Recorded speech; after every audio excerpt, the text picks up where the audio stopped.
കാശിനാഥൻ ഭാഗം 18. രചന അവതരണം ദിവ്യരാജ്. രാത്രി ബാൽക്കണിയിൽ നിന്ന് ആരുമായോ ഫോണിൽ സംസാരിച്ച് നിൽക്കുന്നവളെ കണ്ടുകൊണ്ടാണ് കാശിനാഥൻ കുളിക്കാൻ കയറിയത്. കുളി കഴിഞ്ഞ് വന്ന് കട്ടിലിൽ ചമ്രം പിടഞ്ഞ് ഇരുന്നവൻ ആഹാ, കുളി കഴിഞ്ഞോ? ഫോൺ കൊണ്ടുചെന്ന് ടേബിളിന് മുകളിൽ വെച്ചിട്ട് അവൻ അരികിലായി ചേർന്നിരുന്നവൾ. സുദേവൻ അങ്കിളായിരുന്നു നാളെ ചെല്ലാൻ പറഞ്ഞു. വൈകുന്നേരം നമുക്കവിടെ വരെ ഒന്ന് പോണം കേട്ടോ. ചെറുചിരിയോടെ അവൻ്റെ തോളിലേക്ക് ചാഞ്ഞവൾ. ഒന്നും മിണ്ടിയില്ലെന്ന് കണ്ടതെ മെല്ലെ മുഖമുയർത്തി അവനെ നോക്കി വൈഷ്ണവി. എന്താ കണ്ണേട്ടാ, പോവണ്ടേ? പോവാം. അവൻ്റെ മറുപടി കേട്ടതും ചെറുചിരിയോടെ വീണ്ടും ആ തോളിൽ ചേർന്നവൾ. വൈഷു, എന്നെക്കാളും യോഗ്യനായ ഒരു ചെക്കനെ കിട്ടില്ലായിരുന്നോ നിനക്ക്? എന്നിട്ടും എന്തിനാ നീ പറഞ്ഞു നിർത്തിയതും? ആഹാ, തുടങ്ങിയില്ലോ നെഗറ്റീവ് അടിക്കാൻ. കണ്ണേട്ട, ആദ്യം മാറ്റേണ്ടത് ഈ ചിന്തയാ. സ്വയം താഴ്ത്തിക്കെട്ടുന്ന പോലുള്ള ചിന്തകൾ. കണ്ണേട്ടനിപ്പോൾ എന്ത് യോഗ്യത കുറവുള്ളേ? കാണാൻ സുന്ദരനല്ലേ? ഒത്ത തടി, അതിനൊത്ത ഉയരം, വിദ്യാഭ്യാസമുണ്ട്, പിന്നെ ഇത്തിരി കുരുത്തക്കേടും. അതല്ലേ കല്യാണം കഴിച്ചു കൊണ്ടുവന്ന് അന്ന് തന്നെ എന്നെ കഴുത്തിന് കുത്തിപ്പിടിച്ച് കുറുമ്പോടെ അവനെ നോക്കുമ്പോൾ മുഖം കുനിച്ചു കളഞ്ഞു. അത് പിന്നെ ഞാൻ അന്ന് നീ നല്ല കുട്ടിയല്ലേ, എനിക്ക് ചേരില്ലാന്ന് തോന്നി. നിന്റെ ജീവിതം കൊണ്ട് നശിപ്പിക്കാൻ വയ്യാത്തോണ്ടാ. പേടിച്ചിട്ടാണേലും തിരികെ പോകുന്നെങ്കിൽ പോവട്ടെ എന്ന് കരുതി. മെല്ലെ മുഖമുയർത്തി നോക്കിയവൻ. പേടിച്ച് നാടുവിടാൻ ഇയാളെന്താ വല്ല ഭീകരനാണോ? അവൻ്റെ ഇരു കവിളിലും പിച്ചി വലിച്ചവൾ. മിണ്ടാതെ ഇരുന്നു കൊടുത്തു, അവളുടെ കുറുമ്പുകൾ ആസ്വദിക്കുന്ന പോലെ. കണ്ണേട്ടാ, നാളെ കഴിഞ്ഞ് ജിമ്മിൽ പോയി തുടങ്ങണം കേട്ടോ. ഞാനോ? ഞെട്ടലോടെ അവളെ നോക്കിയതും. പിന്നെ ഞാനാണോ പോവേണ്ടേ? എൻ്റെ ഭർത്താവ് 6 പാക്കിൽ കട്ട ബോഡിയുമായി നടക്കുന്നത് എനിക്കും അഭിമാനാ. കളിയായി പറഞ്ഞതും. ഏയ്, അതൊന്നും വേണ്ട വൈശു, എനിക്ക് താല്പര്യമല്ല. ബെഡിലേക്ക് കിടന്നുകൊണ്ട് പറഞ്ഞവൻ. 6 പാക്കിനും 8 പാക്കിനും വേണ്ടിയൊന്നുമല്ല കണ്ണേട്ടാ. ജീവിതത്തിൽ കുറച്ച് അടുക്കും ചിട്ടയുമൊക്കെ കൊണ്ടുവരണ്ടേ? അതുമല്ല, ഫിസിക്കൽ ആക്ടിവിറ്റീസിൽ എൻഗേജ് ആയിരിക്കുമ്പോൾ കണ്ണേട്ടൻ്റെ മനസ്സിൽ വേണ്ടാത്ത ചിന്തകളും ആകുലതകളും ഒക്കെ മാറിക്കിട്ടും. ആത്മവിശ്വാസവും ലക്ഷ്യബോധവും ഒക്കെ ഉണ്ടാവും. പിന്നെ ആരോഗ്യവും മെച്ചപ്പെടും. അതിനൊപ്പം കഴിയുമെങ്കിൽ യോഗ ക്ലാസ്സിനും ചേരണം. അതിന് ഇവിടെ അടുത്തൊരു സെൻറ്റർ ഉണ്ട്, അവിടെ മതി. മനസ്സിനെ കണ്ണൻ്റെ കൈപ്പിടിയിൽ ഒതുക്കാനായിട്ടാ. ആദ്യത്തെ 2 ദിവസം ഞാനൂടി വന്നേക്കാം. അത് കഴിഞ്ഞ് തനിയെ പോയേക്കണം. പിന്നെ അതിനിടയിൽ ലൈസൻസിൻ്റെ കാര്യങ്ങളും നോക്കണം. പറഞ്ഞുകൊണ്ട് അവൻ്റെ നെഞ്ചിലേക്ക് ചേർന്ന് കിടന്നവൾ. 1-2 ദിവസം കൊണ്ട് വൈഷ്ണവിയുമായി മാനസികമായി നല്ലൊരിടുപ്പം ഉണ്ടായിട്ടുണ്ട്. ഇപ്പോൾ അവൾ അടുത്ത് വരുമ്പോഴോ ദേഹത്ത് സ്പർശിക്കുമ്പോഴോ പ്രത്യേകിച്ചൊരു അസ്വസ്ഥത തോന്നാറില്ല. പക്ഷേ ഇപ്പോഴും ശാരീരിക ബന്ധത്തെപ്പറ്റി ചിന്തിക്കാൻ കഴിയുന്നില്ല. വല്ലാത്തൊരു വെറുപ്പും ഭയവും ഒക്കെ തന്നെയാണ്. ഓർക്കവേ അവളുടെ നെറുകിൽ വിരലുകൊണ്ട് തഴുകിയവൻ. ഒക്കെ എന്നെക്കൊണ്ട് മാനേജ് ചെയ്യാൻ പറ്റുമോടോ? എന്തേ പറ്റാതെ വരാൻ? പറ്റും. ഇതിനിടയിൽ മില്ലിലും ഷോപ്പിലും പോവാം. പിന്നെ പഴയ കൂട്ടുകാരെയൊക്കെ ചെന്ന് കണ്ട് അവരോടൊക്കെ സംസാരിക്കണം. അവരൊക്കെ ഇപ്പോൾ ഓരോരോ ജോലികളിലായി പോകുക. ചിലരൊക്കെ വിവാഹം കഴിച്ചു, ചിലരിപ്പോഴും അവിവാഹിതരാ. എന്നാലും ഇടയ്ക്കിടെ ആ ആലിൻ്റെ ചുവട്ടിലും കവലയിലും ഒക്കെ കൂടാറുണ്ട്. ഇടയ്ക്ക് അവിടെയൊക്കെ ഒന്ന് ചെന്ന് മുഖം കാണിക്കണം. അവരോടൊപ്പം കൂടുകയും വേണം. അവൻ്റെ നെഞ്ചിൽ പതിഞ്ഞു കിടക്കുന്ന ഒറ്റ രുദ്രാക്ഷം കോർത്ത മാലയിൽ വിരലോടിച്ചവൾ. അതൊന്നും പറ്റില്ലടോ, ഒക്കെ ഞാൻ പറഞ്ഞതല്ലേ. അവരോട് സംസാരിക്കാനും ഇടപഴകാനും പോയിട്ട് മുഖത്ത് നോക്കാനോടി ആവില്ലെനിക്ക്. ആദിയോടെ പറഞ്ഞതും. അതൊക്കെ മാറും കണ്ണേട്ടാ. എന്നും അവരെ കണ്ട് സംസാരിച്ച് വരുമ്പോൾ അതൊക്കെ മാറും, വിഷമിക്കണ്ട കേട്ടോ. അവൻ്റെ കവിളിൽ തലോടിയവൾ. എന്നാലും എനിക്കുറപ്പില്ലടോ, നെടുവീർപ്പോടെ പറഞ്ഞതും. എന്നാലേ എനിക്ക് നല്ല വിശ്വാസാ. എൻ്റെ കണ്ണേട്ടനെ കൊണ്ട് കഴിയാത്തതായിട്ട് ഒന്നുമില്ല കേട്ടോ. ഒക്കെയും കഴിയും. എൻ്റെ കൂടെ നിന്ന് തന്നാൽ മതി. കണ്ണേട്ടനെ എപ്പോഴും തരം താഴ്ത്തുന്നവരുടെ മുന്നേ ഇനി ഒരിക്കലും തല കുനിച്ച് നിൽക്കരുത്. കണ്ണേട്ടൻ്റെ ജീവിതം തകർക്കാൻ നോക്കുന്ന അവരുടെ മുന്നിൽ തന്നെ അന്തസ്സായിട്ട് ജീവിച്ച് കാണിക്കണം. കണ്ണേട്ടനെ കൊണ്ട് കുടുംബം നടത്താൻ കഴിയില്ല, അതുകൊണ്ട് ഓടി രക്ഷപ്പെട്ടോളാൻ എന്നോട് പറഞ്ഞവരാ അവർ. അവരുടെ മുന്നിൽ ജീവിച്ച് കാണിക്കണ്ടേ നമുക്ക്? ഇതെൻ്റെ കൂടി വാശിയാ. അതിന് കണ്ണേട്ടൻ എൻ്റെ ഒപ്പം നിന്നാലേ പറ്റൂ. എൻ്റെ ഒപ്പം ഉണ്ടാവില്ലേ? കൈ നീട്ടിയതും ആ കയ്യിൽ പിടിച്ചു വലിച്ച് നെഞ്ചിലേക്ക് അണച്ചവൻ. വൈശുവിനെ, എന്തിനാ പെണ്ണെ എന്നെ ഇങ്ങനെ സ്നേഹിക്കണേ? അവരെപ്പോലെ നിനക്കും കൈയൊഴിഞ്ഞുകൂടായിരുന്നോ? കണ്ണോടെ ചോദിച്ചതും. അതിനേ, ഞാൻ കണ്ണേട്ടൻ്റെ രണ്ടാനമ്മ സാവിത്രിയല്ല, കണ്ണേട്ടൻ്റെ പാതിയാ. ഈ ജീവൻ എന്നിൽ നിന്ന് അകലുന്നത് വരെ ഏത് സുഖത്തിലും ഏത് ദുഃഖത്തിലും ഈ വൈഷ്ണവി ഉണ്ടാവും. അവൻ്റെ തോളിൽ മുഖമമർത്തി പറയവേ കണ്ണുകളും നിറഞ്ഞവൻ്റെ. നെറുകിൽ അവളുടെ തണുത്ത ചുംബനമേറ്റതും കണ്ണുകൾ വലിച്ചു തുറന്നവൻ. അതേ കാശിനാഥ, നേരം ഒത്തിരി ആയിട്ടോ, നമുക്ക് ത്രയംബകത്തിലേക്ക് തിരിക്കണ്ടേ? അവൻ്റെ നെറുകിലൂടൊന്ന് തലോടിക്കൊണ്ട് ചോദിച്ചവൾ. പോണോ? നെറ്റി ചുളിച്ചവൻ കുറുമ്പോടെ. പോണം.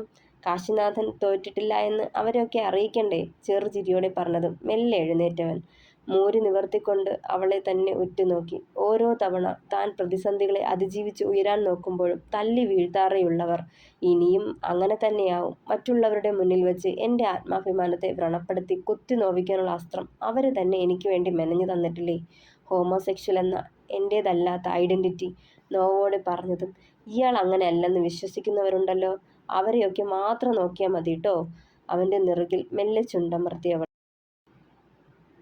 ആഹാ, രാവിലെ തന്നെ അവിടുന്ന് തിരിച്ചോ രണ്ടാളും? ബുള്ളറ്റ് കൊണ്ടുചെന്ന് ഒതുക്കി നിർത്തിയിട്ട് രണ്ടാളും കയറി വരുന്നത് കണ്ട് ചോദിച്ചത് ചിരിയോടെ വന്ന കാശിനാഥൻ ശാരദാമ്മയെ ചേർത്തു പിടിച്ചിരുന്നു. പെട്ടെന്നുള്ള അവൻ്റെ പ്രവൃത്തിയിൽ പകപ്പോടവർ മുഖമുയർത്തി നോക്കി. അച്ചമ്മയെ ഇവിടെ ഒറ്റയ്ക്കാക്കിയിട്ട് ഞങ്ങൾ അവിടെ ചെന്ന് എങ്ങനെ നിൽക്കാനാ അല്ലേടോ? കുസൃതി കലർന്നൊരു ചിരിയോടെ പറഞ്ഞവൻ. എന്തേലും കഴിച്ചോ മക്കളെ? സന്തോഷത്താൽ നിറഞ്ഞ കണ്ണുകൾ അമർത്തി തുടച്ചുകൊണ്ടുള്ള അവരുടെ ചോദ്യത്തിന് അതേ എന്ന് തലയാട്ടി രണ്ടുപേരും. അച്ചമ്മേ, ഇന്ന് ഊണിന് എനിക്ക് അച്ചമ്മയുടെ വക മാമ്പഴ പുളിശ്ശേരി വേണമെന്നുണ്ട് ട്ടോ. കുറെ ആയില്ലേ വായ്ക്ക് രുചിയായി എന്തേലും കഴിച്ചിട്ട്. അതാ. പടി കയറി പോണ വഴി വിളിച്ചു പറയുന്നവനെ അമ്പരപ്പോടെ നോക്കിയവർ. എൻ്റെ കുട്ടിയെ, കണ്ണൻ തന്നെയാണോ ഈ കയറിപ്പോയത്? അമ്പര പകലാതെ വൈശുവിനെ നോക്കിയത് ചിരിയോടെ തലയാട്ടിയവൾ. എൻ്റെ മോളെ, എന്ത് മായയായത്! അന്ന് ഇവിടെ നിന്ന് പോയതിൽ പിന്നെ അവൻ എന്നോട് ചിരിച്ചൊന്ന് സംസാരിച്ചതും ഇതുപോലൊന്ന് ചേർത്ത് പിടിച്ചതും ഇതിപ്പോ ആദ്യമായിട്ടാ. നെഞ്ചിൽ കൈവച്ച് ഈശ്വരന് നന്ദി പറയുന്ന പോലെ മുകളിലേക്ക് നോക്കി കണ്ണു തുടച്ചവർ. ഇതും മായയൊന്നുമല്ലെൻ്റെ ടീച്ചറമ്മേ. ആളെ കേൾക്കാനും മനസ്സിലാക്കാനും ഒരാളായി. ഇപ്പോ ഞാൻ ഒറ്റയ്ക്കല്ല എന്ന തോന്നല് ആ മനസ്സിൽ വന്നു തുടങ്ങിയിട്ടുണ്ട്. അതിൻ്റെ സന്തോഷ. ചെറുചിരിയോടെ മുകളിലേക്ക് കയറിപ്പോയവൾ. ഒക്കെ കേട്ട് മുകളിലെ ഗോവണിപ്പടിയിൽ നിന്ന് സാവിത്രിയുടെ മുഖം വിളറി വെളുത്തിരുന്നപ്പോൾ അതേസമയം ജോഗിങ് കഴിഞ്ഞ് കയറി വന്ന പ്രിയയും ആനന്ദും വൈശുവും മുത്തശ്ശിയും പറയുന്നത് കേട്ട് പ്രതീക്ഷയോടെ അവളെ നോക്കി നിന്നു. എന്താ നിന്റെ ഉദ്ദേശം? അവനെ നന്നാക്കി ഇവിടെ തന്നെ അങ്ങ് കളയാമെന്നോ? മുകളിലേക്ക് കയറി വന്നതും അവളെ തടഞ്ഞുകൊണ്ട് കയറി നിന്നു സാവിത്രി. അതിന് അവനെ നോക്കി ചുണ്ടുകൊട്ടി ചിരിച്ചുകൊണ്ട് ഇരു കൈയും മാറി പിണഞ്ഞു കെട്ടി നിന്നവൾ. എന്താ പേടി തോന്നുന്നുണ്ടോ അമ്മായിയമ്മയ്ക്ക്? ആര് വിചാരിച്ചിട്ടും നന്നാവാത്തവനാ നീ വിചാരിച്ചാൽ നന്നാവാൻ പോകുന്നത് എന്ന് മുമ്പൊരിക്കൽ എന്നോട് പറഞ്ഞു തോർക്കണുണ്ടോ നിങ്ങൾ? എന്നിട്ടാണോ ഇപ്പൊ ഇങ്ങനൊരു ചോദ്യം? പരിഹാസത്തോടെ ചോദിച്ചതും കോപം അരിച്ചു കയറി സാവിത്രിക്ക്. ഡീ, അധികം വിളയരുത്. മുളയിലെ കൊത്ത് ഞാൻ ദൂരേക്ക് എറിയും. അവരുടെ ചൂണ്ടുവിരൽ അവൾക്ക് നേരെ ഉയർന്നു. അതാണല്ലോ ശീലം. മുളയിലെ നുറുക്കി ദൂരേക്കെറിയുക. അവിടെ നിന്ന് എങ്ങനെയും ഉയരാൻ നോക്കിയാൽ അവിടെയും ചവിട്ടി മെതിക്കുക. കണ്ണേട്ടനെയും അമ്മാതിരി ചവിട്ടി മെതിച്ചിട്ടിരിക്കുമായിരുന്നല്ലോ നിങ്ങൾ. ഇനി അത് നടക്കില്ല. നിങ്ങൾ നഷ്ടപ്പെടുത്തി കളഞ്ഞ പഴയ സന്തോഷവും ജീവിതം കണ്ണേട്ടൻ തിരിച്ചു പിടിക്കുന്നത് അധികം വൈകാതെ നിങ്ങൾക്ക് കാണാം. അത് പറയുമ്പോൾ നടുക്കമായിരുന്നവരിൽ ഒക്കെ ഞാൻ അറിഞ്ഞു. നിങ്ങളും നിങ്ങളുടെ സഹോദരനും അയാളുടെ മകനും കൂട്ടുകാരും കൂടി തകർത്ത് കളഞ്ഞ കണ്ണേട്ടൻ്റെ ജീവിതവും നിങ്ങളുടെ സഹോദരൻ്റെ കള്ളം പുറത്തു വരാതിരിക്കാനായി നിങ്ങൾ കളിച്ച കളിയും അതിന് ബലിയാടാകപ്പെട്ടത് കണ്ണേട്ടനും. ഇത്രയും നാൾ നിങ്ങളുടെ സ്വന്തം മകനും ഭർത്താവും അറിയാതെ പോയ ആ രഹസ്യങ്ങൾ അവരറിഞ്ഞാലുള്ള സ്ഥിതി ആലോചിച്ച്. പുഴുത്ത പട്ടിയെപ്പോലെ നിങ്ങളെ ആട്ടിപ്പായിക്കും. സ്വന്തമെന്ന് പറഞ്ഞ് ചേർത്ത് പിടിച്ചിരിക്കുന്ന ആ മകനും കൂടി നിങ്ങളെ വെറുക്കും. അത് പറയുമ്പോൾ സാവിത്രിയുടെ കണ്ണുകളിൽ നിറഞ്ഞ ഭയം കണ്ടാസ്വദിക്കുകയായിരുന്നു വൈശു. തുടങ്ങിയിട്ടില്ല ഞാൻ. കണക്ക് പറയിക്കാനിരിക്കുന്നേയുള്ളൂ. അവരെ മറികടന്നു പോകുന്നേരം പറയുന്നുണ്ടായിരുന്നവൾ. എല്ലാ സത്യങ്ങളും കാശിനാഥൻ അവളോട് തുറന്നു പറഞ്ഞെന്ന അറിവ് അവരെ അത്യധികം ഭയപ്പെടുത്തി. കയ്യിൽ കൊണ്ടുവന്ന ബിഗ് ഷോപ്പറിൽ നിന്നും കുറേ പുസ്തകങ്ങളും ബുക്കും എടുത്ത് കട്ടിലിന് മുകളിൽ നിരത്തി വെച്ചു വൈഷ്ണവി. അതൊക്കെ അടുക്കി വെക്കാനൊരിടം തിരയുകയായിരുന്നവൾ. എന്താടോ ടീച്ചറെ ആകെ ഒരു വീക്ഷണം? അവൾക്കരികിലേക്ക് നടന്നെടുക്കവേ ചോദിച്ചു കാശിനാഥൻ. ഇതൊക്കെ എൻ്റെ പുസ്തകങ്ങളും ടീച്ചിങ് നോട്ട്സുമാ. ഒക്കെ വെക്കാനൊരിടം തേടുകയാണ് ഞാൻ. ചുണ്ടു കൂർപ്പിച്ച് പറഞ്ഞതും അതൊക്കെ ആ ഷെൽഫിൽ വെച്ചൂടെ തനിക്ക്? വാരിക്കുലച്ച കുറേ പുസ്തക കെട്ടുകൾ നിരന്നു കിടക്കുന്ന ഷെൽഫിലേക്ക് ചൂണ്ടിക്കാട്ടിയവൻ. പക്ഷേ അതിന് ആ പുസ്തകങ്ങളൊക്കെ അടുക്കി വെക്കണ്ടേ? അത് നമുക്ക് രണ്ടാൾക്കും കൂടി. വേഗം ചെയ്യടോ, താൻ വാ. അവളുടെ കൈയും പിടിച്ച് ഷെൽഫിനടുത്തേക്ക് നടന്നവൻ നിമിഷ നേരം കൊണ്ട് ഷെൽഫിലിരുന്ന പുസ്തകങ്ങളെല്ലാം പെറുക്കി പുറത്തേക്ക് വെച്ചു. വൈഷ്ണവി ഒരു ചൂലുമായി വന്ന് അതിനകത്ത് നിറഞ്ഞ പൊടിയും വലയും അടിച്ചു കുടയാൻ തുടങ്ങി. മുഴുവൻ തുടച്ചു മാറ്റിയതും സമയം കുറെ കഴിഞ്ഞു. മുകളിലത്തെ അറകളിലൊക്കെ നേരത്തെ അവിടെ ഇരുന്ന പുസ്തകങ്ങൾ പൊടി കളഞ്ഞ് അടുക്കി വെക്കാൻ തുടങ്ങി. ഉയരത്തിലൊന്നും വൈശുവിന് കയ്യെത്താത്തത് കാരണം കണ്ണൻ തന്നെയാണ് അടുക്കി വെക്കുന്നത്. ഹാവൂ കണ്ണേട്ടാ, കണ്ണിൽ എന്തോ കരട് പോയി, ഒന്ന് വന്നേ. കണ്ണിൽ കയ്യും പൊത്തി ചുമരിലേക്ക് ചാരിയവൾ. മുകളിൽ നിന്ന് ചാടിയിറങ്ങി പെണ്ണിനരികിലേക്ക് വന്നവൻ. അപ്പോഴും കണ്ണിൽ നിന്നും കൈ മാറ്റാനാവാതെ പിടഞ്ഞവൾ. നോക്കട്ടെ വൈശു, കൈ മാറ്റിക്കേ. കൈയും കണ്ണിൽ നിന്ന് പിടിച്ചു മാറ്റിയവൻ.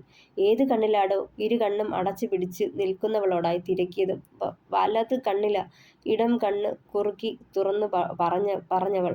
മെല്ലെ അവളിലേക്ക് മുഖം അടുപ്പിച്ചുകൊണ്ട് കണ്ണിലേക്ക് ശക്തമായി ഊതിയവൻ. ആ ഓക്കെ ആയി കണ്ണേട്ടാ. കണ്ണ് ചിമ്മി ചിമ്മി തുറന്നവൾ. അവളെ നോക്കി നിന്നു കണ്ണൻ അന്നേരം. അവന്റെ അത്രയും അടുത്ത്, ശ്വാസം മുഖത്ത് പതിക്കുന്ന അത്രയും അകലത്തിൽ അവനെ കണ്ടത് നാണം കൊണ്ട് മുഖം തൊടുത്തവളുടെ. അവളുടെ ആ നോട്ടവും ചമ്മലും ആസ്വദിച്ച പോലെ അവനും അതേ നിൽപ്പ് തുടർന്നു.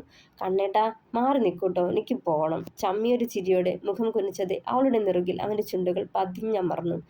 ഇരു കവിളുകളിലും അവന്റെ ചുംബനം പതിഞ്ഞു മാറവേ മുഖം പൊത്തിക്കൊണ്ട് തിരിഞ്ഞു നിന്നവൾ. അരയിലൂടെ കൈ ചേർത്തവളെ തന്നിലേക്ക് അണച്ചിരുന്നു കണ്ണൻ അന്നേരം. നിറമനസ്സോടെ ശാരദാമ്മ വിളമ്പിക്കൊടുത്ത ഊണ് കഴിക്കുന്നവനെ നോക്കിയിരുന്നു വൈഷ്ണവി. ആമുഖത്ത് വിരിയുന്ന സംതൃപ്തിയും സന്തോഷവും അവളുടെ മനസ്സും നിറച്ചു.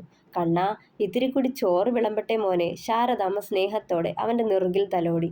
വേണ്ട അച്ചമ്മേ, വയറ് നിറഞ്ഞു, ഇനിയും കഴിച്ചാൽ പൊട്ടിപ്പോവും. ചെറുചിരിയോടെ പറഞ്ഞുകൊണ്ട് കാലിയായ പ്ലേറ്റും എടുത്ത് അകത്തേക്ക് നടന്നവൻ. കണ്ണേട്ട, ആ പ്ലേറ്റിങ് തന്നേക്കൂട്ടോ, ഞാൻ കഴുകി വെച്ചേക്കാം.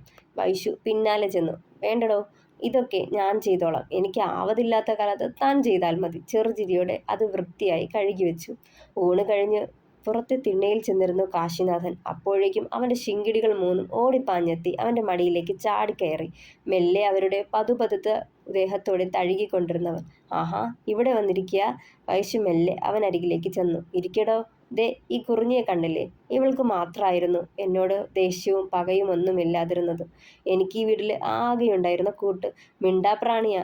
ഈ നേരം ഇത്തിരി ചോറ് കൊടുക്കണത് കൊണ്ട് എന്നെ വിട്ട് മാറില്ല. ദേ ഇപ്പോ ഇവളുടെ മക്കളും. ചെറുചിരിയോടെ പറഞ്ഞുകൊണ്ട് കുറിഞ്ഞിപ്പൂച്ചയെ കയ്യിലെടുത്തവൻ.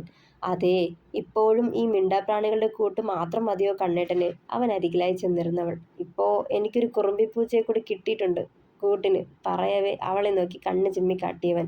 അവന്റെ മുഖത്തെ പ്രസരിപ്പും ചിരിയും കണ്ടതും മുഖം വിടർന്നു വൈശുവിന്റെ. നാളെ രാവിലെ നമുക്ക് യോഗ ക്ലാസ്സിന് പോണം കേട്ടോ കണ്ണേട്ടാ. അഡ്മിഷന്റെ കാര്യമൊക്കെ ഞാൻ അച്ഛനെ ഏൽപ്പിച്ചിട്ടുണ്ട്. രാവിലെ 6 മണിക്കാണ് തുടങ്ങണത്. അരമണിക്കൂറോ 1 മണിക്കൂറോ ഉണ്ടാവും. കണ്ണേട്ടൻ പോവില്ലേ? നാളെ ഞാനൂടി വരാം. അത് കഴിഞ്ഞ് ഷോപ്പിലോട്ട് പൊയ്ക്കോ. വൈകുന്നേരം ജിമ്മിലും. നാളെ മുതൽ ഞാനും സ്കൂളിലേക്ക് പോയി തുടങ്ങാം. ഇത്രയും നാളായില്ലേ, ഒത്തിരി പെൻഡിങ് വർക്ക്സ് ഉണ്ടാവും ചെയ്തു തീർക്കാൻ. ദീർഘമായി നിശ്വസിച്ചവൾ. അവിടെയും നാളെ തന്നെ തുടങ്ങണോ? അവന്റെ കൈക്കുള്ളിൽ ഒതുങ്ങിയിരുന്ന കുഞ്ഞിപ്പൂച്ചയെ നിലത്തേക്ക് വിട്ട ശേഷം അവളെ നോക്കി. പോണം. ഒന്നും അങ്ങനങ്ങ് നീട്ടി വെക്കണ്ട. നാളത്തേക്ക് മാറ്റിയാലേ നീണ്ടു പോവേയുള്ളൂ. ഇതെന്റെ ജീവിതാ. കണ്ണേട്ടൻ്റെ എൻ്റെ ജീവനും. രണ്ടും എൻ്റെ കൈക്കുമ്പിളിൽ സുരക്ഷിതമാവണം. ചെറുചിരിയോടെ അവൻ അരികിലായിരുന്നു. അവളെ തന്നെ നോക്കിയവൻ. നിന്റെ സ്ഥാനത്ത് വേറെ ഏതെങ്കിലും പെൺകുട്ടിയായിരുന്നേലും എന്നെ ഉപേക്ഷിച്ച് പോവുമായിരുന്നല്ലേ വൈശു? അവളുടെ കൈയുടെ മുകളിൽ കൈ ചേർത്ത് വച്ചവൻ. എനിക്ക് വിധിച്ചതിന് ഈശ്വരൻ എനിക്കല്ലേ തരുള്ളൂ കണ്ണേട്ടാ. അവന്റെ തോളിലേക്ക് തലചായ്ച്ചു. പുരയിടത്തിന്റെ ഒരു ഭാഗത്തു നിന്ന് ആരോടോ സംസാരിച്ച് തിരിഞ്ഞ സാവിത്രി കാണുന്നത് വൈശുവിനോട് സംസാരിച്ച് ചിരിച്ച് ചേർത്ത് പിടിച്ചുകൊണ്ട് നിൽക്കുന്ന കണ്ണനെയാണ്. ആ കാഴ്ച കണ്ടത് മുഖം വലിഞ്ഞു മുറുകി അവരുടെ. അധിക നാൾ നിന്റെ ഈ സന്തോഷം നിലനിൽക്കില്ല കാശി. അതിന് ഞാൻ അനുവദിക്കില്ല. നിന്റെ അമ്മ കാരണം എനിക്ക് നഷ്ടപ്പെട്ട ജീവിതവും സന്തോഷവും നിനക്കും വേണ്ട. പകയോടവൻ ഓർത്തു. അപ്പോ ഇതുവരെയുള്ള കാര്യങ്ങൾ കാശി വൈശുവിനോട് തുറന്നു പറഞ്ഞു. പുതിയ അക്കാദമിക് ഇയറിൽ നടന്ന സംഭവ വികാസങ്ങളാണ് കാശിയുടെ സമനില പോലും തകർത്ത് കളഞ്ഞത്, ഒരു മുഴുഭ്രാന്തനാക്കിയത് അല്ലേ? കാശിനാഥൻ പറഞ്ഞതൊക്കെ ശ്രദ്ധയോടെ കേട്ടിരുന്ന ശേഷം സുദേവൻ ഡോക്ടർ പറയുന്നുണ്ടായിരുന്നു. ഒന്നും മിണ്ടാതെ മുഖം കുനിച്ചിരുന്നേയുള്ളൂ കാശിനാഥൻ. നടന്നതെല്ലാം പറഞ്ഞു കഴിഞ്ഞ് എനിക്ക് പറയാനുള്ളത് ഞാനും പറയാം. സുദേവൻ വീണ്ടും കാശിയെ നോക്കി. ഓർമ്മകൾ വീണ്ടും ബാംഗ്ലൂർ മെഡിക്കൽ കോളേജിലെ ഇടനാഴിയിലൂടെ നടക്കാൻ തുടങ്ങിയിരുന്നവൻ്റെ. തുടരും.